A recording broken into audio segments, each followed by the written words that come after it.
It's an NFL Sunday rookie showcase and a couple of rookies that might need to go back and learn a few things. That's next on Locked On NFL Draft. Let's go.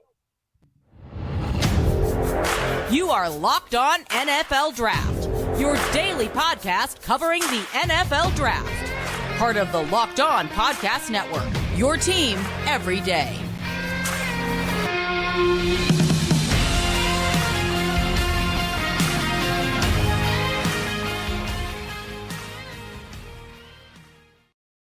Welcome in, everybody. And I hear that music, and now I have this Pavlovian response. Oh, man, it's time for the three best friends anyone could ever have right here in Locked On NFL Draft. Down at the bottom, giving a little jazz hands, fingers symphony. That's Ryan Tracy, at Ryan Tracy NFL on Twitter from Rogue Analytics. And over there with the hat backwards, you always see him that way. Former NFL, AFL defensive back, Eric Crocker, at Eric_Crocker on Twitter. And I am John Harris, football analyst, sideline reporter for the Houston Texans, also owner-operator, footballtakeover.com. You can follow me on Twitter at jharrisfootball. Gentlemen, it's good to see you yet again. Greetings. You too. Happy Tuesday. Happy Tuesday. Happy Tuesday. Tuesdays are always happy, and this one's even happier because it's an episode brought to you by BetOnline. BetOnline has you covered this season with more props, odds, and lines than ever before. BetOnline, where the game starts. Now, the games are almost all over. In fact, I think they just finished. The Sunday showcase in particular in the NFL, we've been doing this the last few weeks, kind of taking a look at what the rookies have been doing in the NFL. And we got to start with the quarterbacks because now we're starting to see a few of the quarterbacks get in the mix. Bailey Zappe with the New England Patriots. We've seen Kenny Pickett get his first start in Buffalo. And maybe there's a guy that needs to start. So, Eric Crocker, I'm going to start with you. Bailey Zappe, fourth-round pick of the New England Patriots. Played at HBU, now HCU. Then he went 1 year to Western Kentucky. Not the biggest arm in the world, but a confident, almost bordering on cocky guy who stepped in Green Bay, had the Patriots tied at the end regulation, and a losing 27-24, turned back around, playing the Detroit Lions, and housed them 29-0. Bailey Zappe. Where do we stand on Bailey Zappe after a start and pretty much a full game, two full games that we've seen? Eric Crocker, your thoughts on Bailey Zappe, the fourth rounder from HCU? I think if you are the New England Patriots, you got to be excited, right? I mean, this is a team that definitely has their clear starter in Mac Jones. And you know what he brings to the table, what he is, what he isn't. And you know his ability to help you win games and make the right decisions. And it seems like the Patriots have been looking for a quarterback that can potentially play behind Mac Jones and can kind of do those same things, facilitate the game. Hey, the game doesn't have to be all about you, but we're going to play some good defense around you. We're going to run the rock, and we need you to make a few throws a game. And at the very least, Zappe is doing that. You watch that game, and that was one of the games where, you know, I talk about betting with some of my buddies, and I'm like, man, that's the one game where, you know, some of the lines I hated throughout the day, but that one I'm like, you know what, that's intriguing. Lions +3, they've been scoring a lot of points. Oh, it wasn't even close. And Bailey Zappe definitely helped with the outcome of that game. So I think if you are a Patriots fan, at the very least, knowing, hey, we got a legit backup, potential starter, you know, if he has to play 4 or 5 games and whatnot, you don't want to get too far ahead of yourself, but you have to like what you're getting out of a guy who, again, we kind of forget this, the all-time passing leader for a single season in college football history. So he's been known to sling it around, and he's definitely doing that at the NFL level. I liken him to a poor man's Derek Carr coming out of Western Kentucky. Kind of quicker release. Didn't have the strongest arm. I think Derek's got a stronger arm. But very similar, just kind of the way they approach things in like Derek Carr's demeanor and how confident Derek was when he was coming out of Fresno State. So I kind of got a Derek Carr vibe, kind of a poor man's Derek Carr vibe. But we've seen this before, Ryan Tracy. Jacoby Brissett, Jimmy Garoppolo. You know that guy, right, Eric? Jimmy Garoppolo. You've heard of him. They've done this before. Brian Hoyer with guys that backed up Tom Brady. In this case, it's now backing up Mac Jones. I don't know what it means for Bailey Zappe going forward, but I got to think that the Patriots got to feel happy that they've got a quarterback that they can turn to. And not only does the machine stop, it actually looks even a little better. Yeah, I mean, you got to think about where was this? And John, you know better than any of us. University of Houston Baptist, right? This was like less than 24 months ago. he was playing not much out of high school level. To see that step up to Western Kentucky, to see it now, I still have a lot of faith in him. And I have seen him make some 45, 50-yard throws in the air. He's got to hoss it. It does take a little bit more effort, but he's got it in him if he needs it. I think, like you nailed, the decision-making, the precision, getting the ball out, that's going to be his traits. Can he grow into a player of the caliber of Jimmy Garoppolo? I don't know if that's his upside. I would say that's probably the ceiling, but we've seen Matt Castle before him. We've seen a number of guys grow up. And I'll say this, for Mac Jones not looking too great in this offense with Matt Patricia calling the plays, Bailey Zappe has adapted, I think, a whole lot better right now because he doesn't know any better and because he is young. Let's see how far he goes. Yeah, completed 80% of his passes against the Detroit Lions. So, again, they weren't asking him to do a ton, but it's like, hey, can you be efficient? Can you help move the sticks? And can you not screw this game up? One interception, he was able to overcome that, especially with a strong defense. But a lot of times when you have a defense that can play at the level of the New England Patriots, when they are on, you don't have to be the reason. And I don't think he was the reason, but he definitely wasn't the reason why they lost. And I think that's one thing that Patriots fans can be excited about. When you look at I got to call one of his games when he was a true freshman at HBU, which is now HCU. And I called one of his games, and I remember talking to Vic Shealy, who was the head coach at HBU at the time. And Vic was just the best. I mean, he shared information. And I asked him, I said, man, you're a true freshman. How do you feel? And he just looked at me and goes, oh, yeah, we got lucky with this one. And he basically cut his teeth with Zach Kitley there at HBU. And then when Kitley got the OC job at Western Kentucky, he followed him there, got some FCS or FBS experience. And obviously, as Eric said, he blew Joe Burrow's single-season records out of the water with what they were doing in Western Kentucky. So Duke can ball, and he believes he can ball. And I think that's a massive, massive thing for a rookie that thinks, yeah, I got this made. I mean, look, he, like you said, he's at HBU, and he's facing southeastern Louisiana. He's facing central Arkansas. He goes to Western Kentucky, and he's facing, Middle Tennessee, Troy.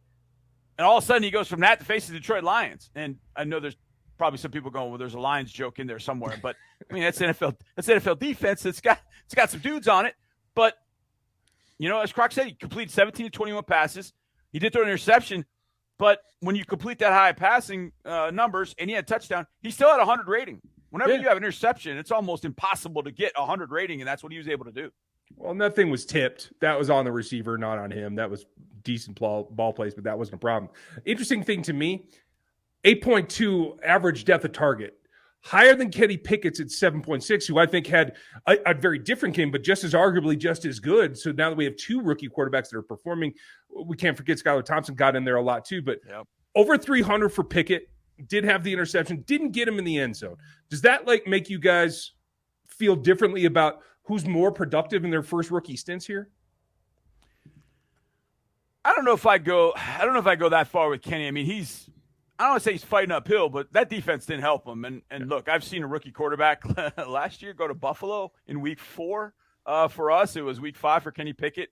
And it was a pouring down rainstorm, and there was no stopping the Bills. The Bills offensively, I think, ran that day 75 to 80 plays, something like that. We had 40. So there wasn't much to gain out of that. Pickett at least got to throw it 52 times. I think what's weird for me, and maybe weird for a lot of people, it's just odd to see the Steelers in this position where defense is struggling, TJ Watt. So defense is struggling, and so they're looking to Kenny to kind of carry it. The run game did absolutely zero yesterday. Zero. I mean, Najee ran it 11 times. I think it was like 20 yards or something just grotesque. So he's not getting help from his run game either. So maybe I think when we look at Pickett in a different situation, i.e. next week, and the Steelers next week, we're week 6, the Steelers are taking on the Buccaneers. Now, it's in Pittsburgh, but it doesn't get much easier there. So Kenny Pickett's going to get thrown to the Wolves very, very quickly. I think we'll know a lot more about Kenny Pickett 3-4 games down the road because of the teams that he's going to face. All right. We're not in total agreement on Kenny Pickett, but we're going to get there. But one thing we're going to be totally in total agreement on in our next segment about the running back rookies that we've seen. I have one that I love. I have another one that we all loved, in particular me, heading into last year's draft. We'll discuss that next, but I want to talk about something that you don't think about every morning when you get up. I don't know, maybe it's because I've gotten older. I do think about it a little bit. I want to have I want to have good underwear. I'm just going to say it. I'm going to fess up. I want good underwear. I don't want the flabby elastic. I mean, I'm 50 years old. I'm a little bit bigger guy as it is. I live in Houston, so the weather's just all over the place when we travel for games. I mean, in Denver, it was like 80 degrees and sunny. We went to Chicago, and it was 64 degrees and gloomy. So you're sweating. You're not. I mean, it's just absolute, chaos going on. You need underwear that can handle everything. And I mean everything, if you know what I mean. Well, that means it's time for Tommy John underwear. In Tommy John underwear, you're that much more comfortable. So you can do everything better. What problem do you have with your underwear? I mean, I can think about 3 of them for me. Tommy John's breathable, lightweight fabric has 4 times the stretch of competing brands. They come with a no wedgie guarantee. No wedgie guarantee. I can't say that enough. Thanks to a non-rolling waistband and legs that never ride up. Plus, they feature a horizontal, quick-draw fly hammock pouch. And who doesn't need a hammock pouch? Hammock pouch support stops the awkward swing and slap. Give everybody something to be grateful for. 17 million pairs sold. People love them. Tommy John underwear. Go to TommyJohn.com/lockedon right now for 20% off your first order. 20% off at TommyJohn.com/lockedon. TommyJohn.com/lockedon. See the site for details. Take care of your underwear and not just your underwear. We appreciate you making Locked On NFL Draft your first listen every day. And I'll make sure you check out NFL Key Predictions every Friday on Locked On NFL. Locked On's local experts give you the inside scoop on the 5 biggest games of the NFL weekend, including Sunday and Monday Night Football, plus betting advice from the field's leading experts, BetOnline. Follow NFL Key Predictions every Friday on Locked On NFL. Available on the Odyssey app, YouTube, and wherever you get podcasts. All right, boys, I don't say this as bragging. I am just fortunate. But 2 rookie running backs I think those are the 2 that have been kind of stealing the show thus far this year. Number 1 is Breece Hall for the Jets. Yesterday, 97 yards rushing, 100 receiving. He has given the Jets an absolute jolt. He was my RB1 going into this draft. When the Jets took him, I felt like I was a little bit dismayed because I did want the Texans to draft him. But the Texans ended up drafting Jalen Petre. I felt great with that. So I'm like, okay, we'll get a running back later on. And the Texans got a running back later on, a guy by the name of Damien Pierce. And when he was drafted, and I was doing the draft show live, I jumped out of my chair because I loved him. We saw him at the Senior Bowl. He was rocking linebackers with his pass protection. He was bouncing off tacklers. He was as Spencer Tillman told us this morning, he was a bowling ball of butcher knives. And I couldn't wait to get him here in Houston, especially because there was really nobody. There was Rex Burkhead, and we brought in a bunch of veterans to give them a shot. And by 1 week through training camp, we knew who it was. We knew it was Damien Pierce. Yesterday, he had maybe the best run I've ever seen for a Houston Texan ever. He broke 17 tackles against the Jacksonville Jaguars. He broke 7 on that run. Now, I'm not going to make you choose between Damien Pierce or Breece Hall. But Eric Crocker, the fact that Breece Hall's team is now 3-2 and what he's bringing to it, we're a team that people think still 32nd in the league, but we got a win yesterday because Damien Pierce went off for 99 yards and a highlight reel that's just extraordinary. How much difference have 2 running backs made to those 2 organizations, in your opinion? I think when you look at the results of the games that they just played in wins, I'd say that is huge, right? It's been a while since the Houston Texans have had a legit running back there that can really carry, the ball extremely well. They can count on it. I think the last one was probably Arian Foster, and he was really good for a stretch where at some points it's like, is he the best running back in the NFL, right? He was like that good for some seasons. When you look at the running backs right now for both teams, the Jets and the Houston Texans, well, what did those teams do? Yes, they won. What else did they do? Have running backs that could take the pressure off for the young quarterbacks. And I think that's the most important thing with all of that. So having a dynamic back who can kind of carry the load, especially in Breece Hall's instance where he's not just carrying the load with the ball in his hands, but also pass catching as well, having a bunch of yards, almost 200 yards in combined total offense. I think that's tremendous, and both games resulting in W's for those teams. I think it speaks to that. Yeah, one part that people probably don't think about is, the more you can run the ball, the more you control time of possession, the game, and things like that. In a low-scoring game that even Houston Texans were in, you need that. You need that guy that you can count on to really help you. And Davis Mills, he's been extremely up and down this season, more down than up, but having a back where you're like, all right, we're not going to keep putting the game in Davis Mills' hands. We're going to take it out of his hands, put it in his running back's hands, and see if we can get some better results, and that they did. Eric, you bring up a great point. Fourth quarter, 3rd and 2, and the Jags blitz. Blitz thinking Damien's going to run his football. So they went cover 1 across the board, and the Texans instead threw it, and they got one-on-one coverage with Nico Collins. Mills completes it to Collins, get a first down. It was one of the first third down conversions we had in the game. But they loaded the box and then blitz to stop Dameon Pierce on 3rd and 2, and then Pep Hamilton called the throw out to Nico Collins. So you're dead on the impact it's having on Davis Mills and, of course, on Zach Wilson. Ryan Tracy, where were you on Breece and Damien going into last year's draft? And same question to you, just the impact those two have had for those two organizations. Yeah, I had Breece number 2 against another guy that popped off this weekend. Kenneth Walker hasn't had the same opportunity yet, but he will. There's another guy we need to mention as well. Dameon Pierce, I had what I want to say top 100. Yep. I want to say 6th, 7th on my list. The thing that I think you're illustrating here is the return to old school football. Because when you look at it, and it's not just about the reaction the defense have had by loading that box, it's because he leads this league. He's got more yards after contact, 359, than some starting backs have yardage, period. And I think that's what it is. You can load the box if you want. You still got to bring him down, and that demands more attention. That gives opportunities for the play action. And it is like we're talking about 2 teams now that we've said you got to play defense and support the quarterback by running the ball. It can still get wins. I know this is a throw it around league, but it can still get things done. Interestingly enough, Hall also passes that magic metric where he's getting more than 3 yards a carry after contact. And that's really impressive for a guy that I didn't think survived contact that great in college. I thought he was good, but clearly Pierce was lightning difference. The other guys that stood out this weekend, not just Walker, who did have a nice breakaway play, did pretty good after contact as well. But the guy that stood out to me, really, I think, is just about to get started, and that's James Cook. And I think he shows some of the same abilities plus the breakaway speed. So this might be, in a couple of weeks, 4 rookie running backs that we're talking about pretty consistently in this league. They in Jacksonville's stadium, TIAA Bank Stadium, in each corner of the stadium, they've got a screen that is solely dedicated to red zone.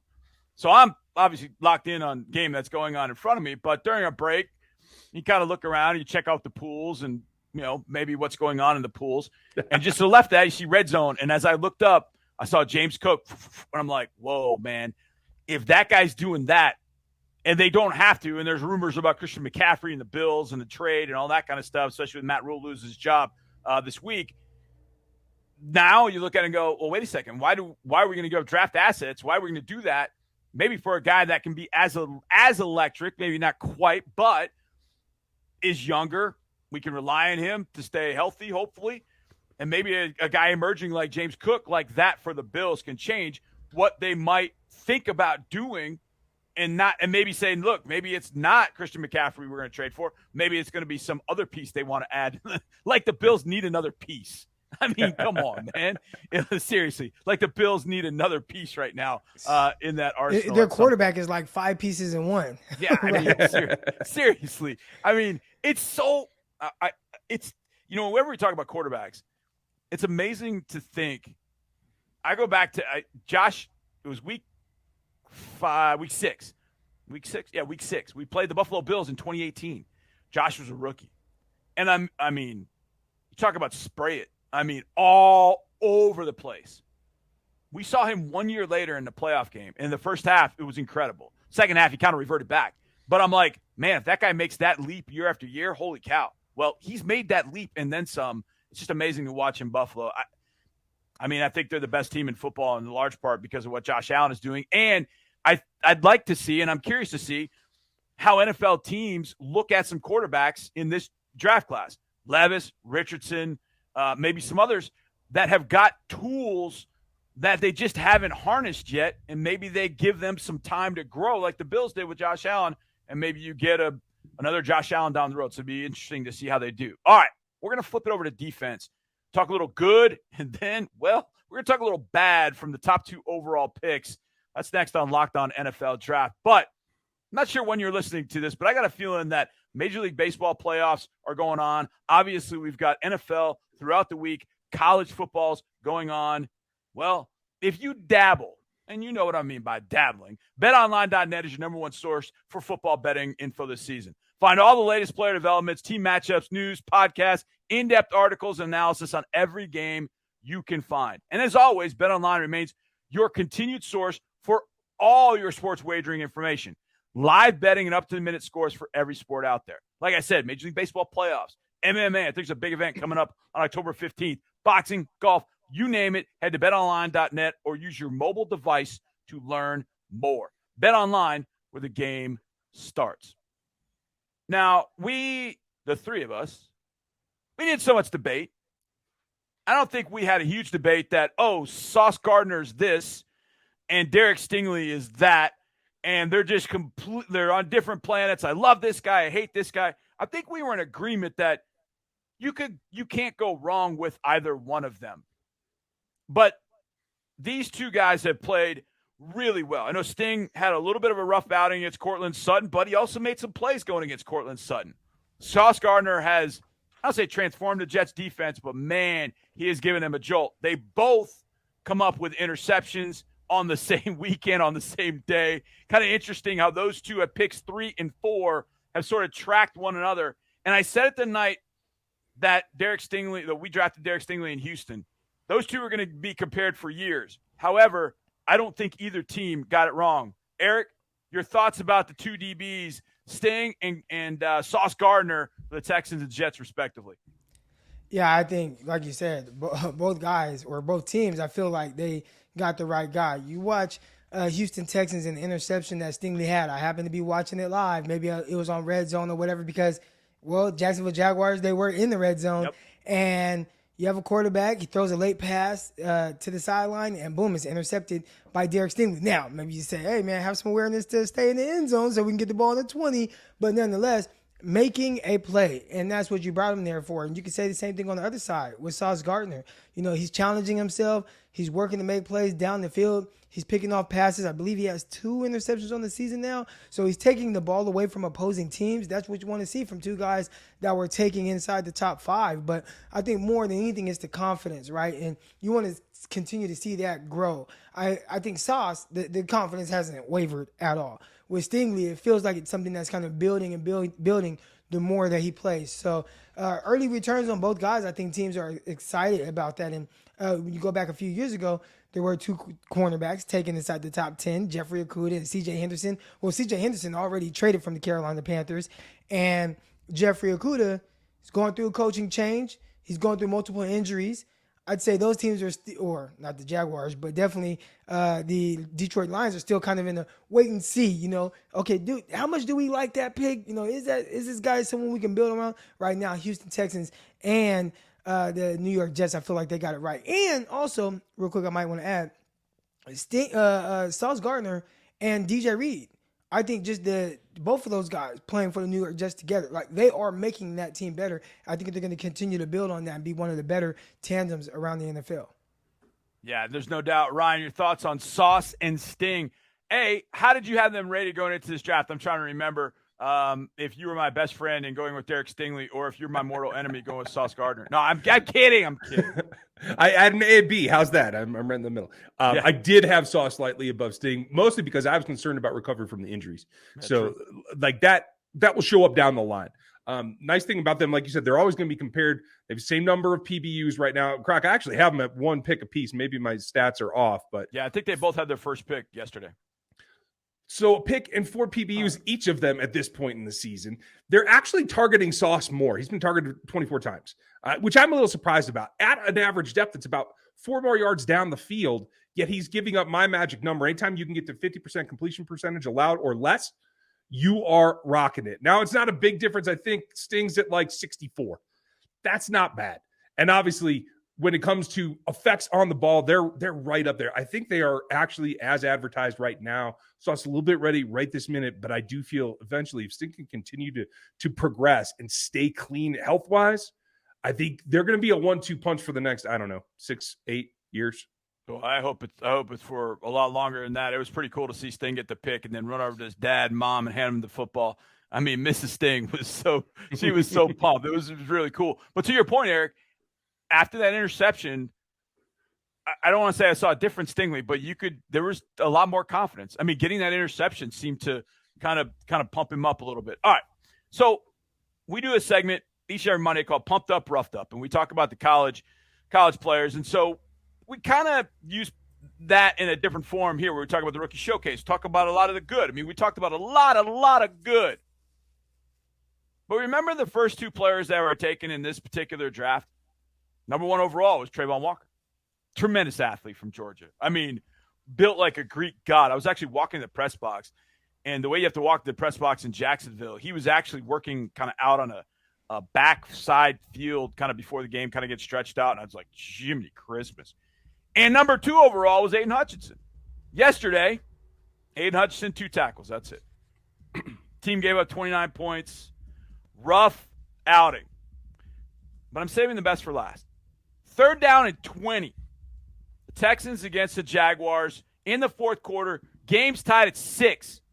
Trust me, it was exciting, but maybe not the most thrilling game in the world. 3rd and 20. Trayvon Walker's lined up a 3 technique. He, jumps offside. 3rd 20. I mean, we've been struggling to get 3rd and 5. So, jumps offside. 3rd 15. The whistle starts blowing because he jumps offside. He takes Davis Mills and ragdolls him right in front of the official. Now, there was a lot of talk about the Grady Jarrett sack and all that kind of stuff. Trayvon Walker took him and tossed him for no reason. 15-yard penalty.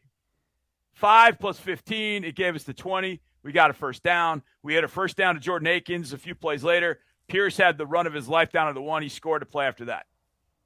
Trayvon Walker, offsides, and the 15-yard penalty. Absolute.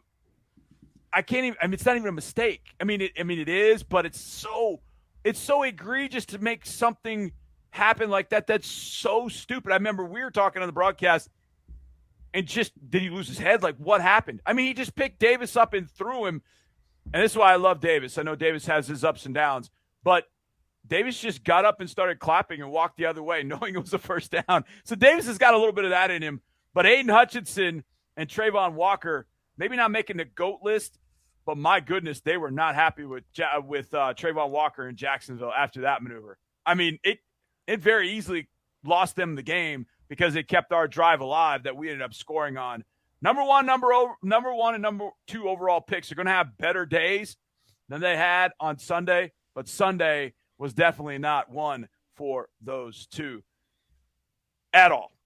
We want to thank you. When you see how it started off, yeah. When you see how it started off for especially Aiden Hutchinson and Trayvon Walker, it's like, okay, trending in the right direction. You see some playmaking ability, and since then it's been a little quiet. And it is hard when you're playing for some teams and things aren't going your way. It's easy to kind of fall into this lull of something you're not used to, right? I mean, look where these guys are coming from. Aiden Hutchinson, coming from Michigan. They played some big-time football. He probably lost 4 games, 5 games maybe his entire time at Michigan. You look at Trayvon Walker playing at Georgia. I mean, he's coming off of a national title. They have high expectations every year. So those guys going from those situations to the Detroit Lions, Jacksonville Jaguars, and some teams trying to rebuild and build that kind of change the culture of what's been going on, it could be a little tough to still kind of keep that same edge that you've had. So they got to find it. They got to figure out a way. Got to be a professional and figure out, like, okay, how do I go about this to where I get the most out of myself day in and day out? Especially, man, that Detroit Lions, I wouldn't be surprised if they had the worst defense in the NFL right now. Yeah, it's tough for AG, no doubt. And it's about where you go from here now, too, because now there's 5 games of film on these guys. look out because Kayvon Thibodeau's coming on. He's got 9 pressures in only 3 ball games. He's up there in the top 4 with playing, obviously 40% less ball games at this point. He's coming on. Picketty's a game behind. Like, there are other guys making pushes. So what do you do when they do get a beat on you? Line rooms around the league are going, okay, I think I got this guy figured out now. So how do you step your game up? That'll tell the tale of who actually gets up on top on this pass rush class. Yeah, no doubt. Tough day for Walker and Hutchinson, but I would imagine better days ahead. I just want to thank Trayvon for those 20 yards because they were very, very helpful. We want to thank you for making Locked On NFL Draft your first listen every day.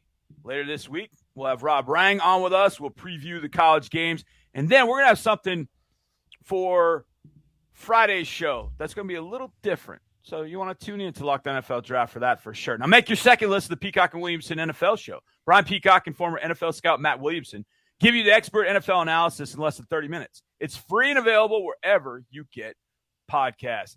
You all the best. We appreciate the support. As always, for Eric and Ryan, I'm John. We'll see you next time right here on Locked On NFL Draft. Let's go.